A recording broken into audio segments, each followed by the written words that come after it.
Welcome to মনোবল global academy, the hub of scientific happiness. আমার হাতে একটা ছবি দেখতে পাচ্ছেন। এই ছবিটার সারমর্ম হচ্ছে যে গবেষণায় বলে আপনি কেমন, আপনার সাথে আপনি যে 5জন বা 7জন মানুষের সাথে মেশেন তার প্রতিচ্ছবি হচ্ছেন আপনি। মানে আপনার অ্যাসোসিয়েশন যেমন তেমন হবেন আপনি। এই ছবিটার মধ্যে বলা হয়েছে যে যে এইটা একটা ফল, এই ফলটা মোটামুটি ভালো ছিল আগে। এটা একটা মানে আরেকটা ফল যেটা হচ্ছে যে কি নষ্ট হয়ে গেছে, এর সাথে থাকতে থাকতে এই ফলটা নষ্ট হয়ে গেছে।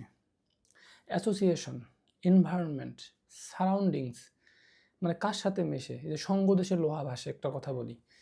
একজন ব্যক্তি যে মানুষের সাথে মেশে, যেমন মানুষের সাথে মেশে, সে ওই মানুষটা তেমনই হয় অধিকাংশ ক্ষেত্রে, ব্যতিক্রম ছাড়া। তো এই কথাটাই বলা হয়েছে যে এই জন্য অ্যাসোসিয়েশন মানে কানেকশন, তার কোন পরিবেশের সাথে। মনোবিজ্ঞানে গবেষণা করা হয়েছে যে একই মায়ের 2 সন্তানকে বনের মধ্যে রাখা হয়েছিল কিছুদিন। তারপরে ওখান থেকে এক সন্তানকে পরিবেশে রাখা হয়েছে মানুষের সাথে, আরেক সন্তানকে রাখা হয়েছে ওই বনের মধ্যেই। তো দেখা গেছে অনেক বছর পর যে বনের মধ্যে একই মায়ের সন্তান, যে সন্তানটা বনের মধ্যে ছিল, সে ইঁদুর বিড়াল, সে বিড়াল তারপর বানরের মতো আচরণ করে, এবং যে পরিবেশে ছিল মানুষের মতো আচরণ করে। তা কারণটা কি? কারণটা হচ্ছে যে মানুষের মধ্যে সব কিছু দিয়েই সে পৃথিবীতে জন্ম লাভ করে, সব কিছু পেয়েই।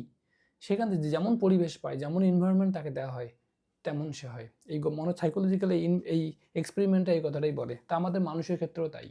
আপনার আপনার যে বন্ধু বান্ধব আছে বা আপনার যাদের সাথে মিশেন সবসময়, তাদের চিন্তা চেতনা আপনার উপর প্রভাবিত করবে, কারণ তারা সবসময় ওই রকমই চিন্তা করবে, ওই কথাগুলোই বলবে। তাদের অভ্যাসগুলো, আচরণগুলো, তারা যে যে কাজগুলো করে, সেই কাজগুলো আপনি আপনার সাবকনসিয়াসলি, অবচেতন মনে সেটাই আপনার বদ্ধমূল হয়ে থাকবে, দৃঢ় হয়ে থাকবে।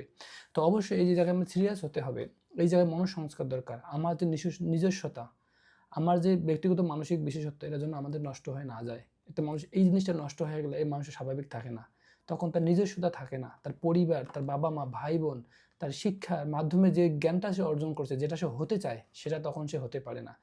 একটা মানুষের এই অভ্যাসটা, মানে এই আচরণটা, এই নিজস্বতাটাই যেন থাকে, তাহলে মানুষটা বেঁচে থাকবে। কেননা আপনি হয়তো ভালো কিছু করতে চাচ্ছেন, কিন্তু দেখা যায় আপনার আপনার আশেপাশে তারা ভালো কিছু করতে যাচ্ছে না। এবং তাদের দ্বারা যদি আপনি প্রভাবিত হন, তাহলে আপনি নিজেকে বিকশিত করতে পারবেন না, আপনি নিজে প্রকাশ করতে পারবেন না। আপনার কি দরকার? আপনার নিজস্বতা দরকার। আপনি নিজেকে প্রকাশিত করা দরকার তো, নাকি অন্যরা না চায় বলে আপনি সেটা করবেন না? না, সেটা ভুল হবে। আপনি যেটা চান সেটাই করতে হবে। নিজস্বতা দরকার। এই ছবিটাই এটাই প্রমাণ করে, এই কথাটাই বলে। সবাই ভালো থাকবেন। সবাইকে অনেক ধন্যবাদ। Thank you.